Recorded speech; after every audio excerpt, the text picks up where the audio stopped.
Hello. You see this hand-weaved scarf, pashmina. It comes from Kashmir, a place very close to my heart. I want to specifically be talking about it. Fine cashmere wool turns into a luxurious pashmina scarf. Back in the 20th century, these were only worn by the European royal families or the elite class. It takes approximately 180 hours to produce a single pashmina scarf. Ever stopped and thought about where it comes from? What the human story is behind it? Because things are not always what they seem. They may be hidden through legal means. This is what happens in politics, the human story. It's what politics is about. A luxurious scarf in one setting may reveal a completely different story in another.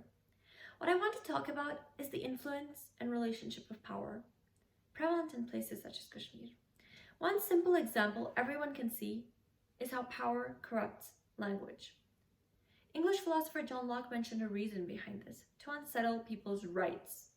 Isn't it revealing how frequently power corrupts language, the only means of human interaction? The truth is always in the language. For instance, the annexation of Crimea. Russia claims it as reunification, or the Uyghurs minority, where China calls the genocide anti-terrorism. Now let's look at Kashmir. It has two titles. The Indian administered region is called Indian occupied Kashmir, but the Pakistani one is called Azad Kashmir, translating to free Kashmir. Instantly, you can see that the state is being taken over, occupied. Another important thing to look at is the rule of power in law. Power often uses what seems to us as legitimate, the law.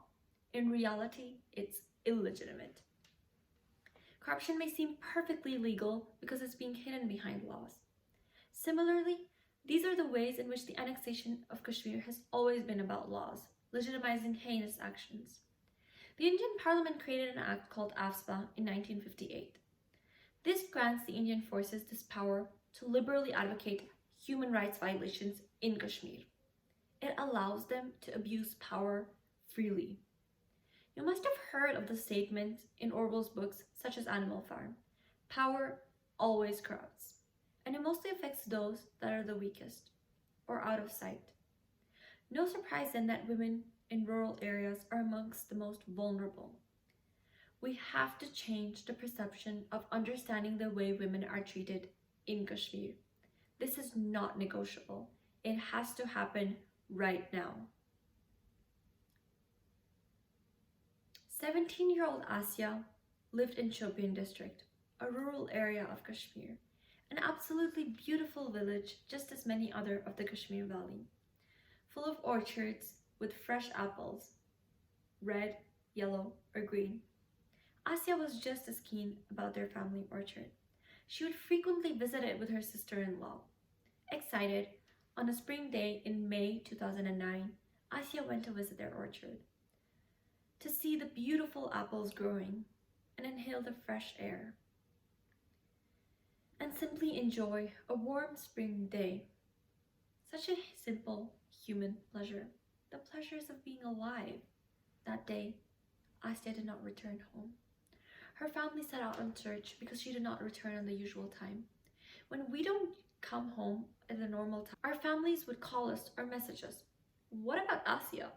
Well, due to the internet restrictions caused by the Indian government, this wasn't possible. Still waiting for their beloved young daughter, Asya's family awoke the next morning to terrible news. Asya's body was found. She was dead. Marks on her body explained how she was brutally abused, raped.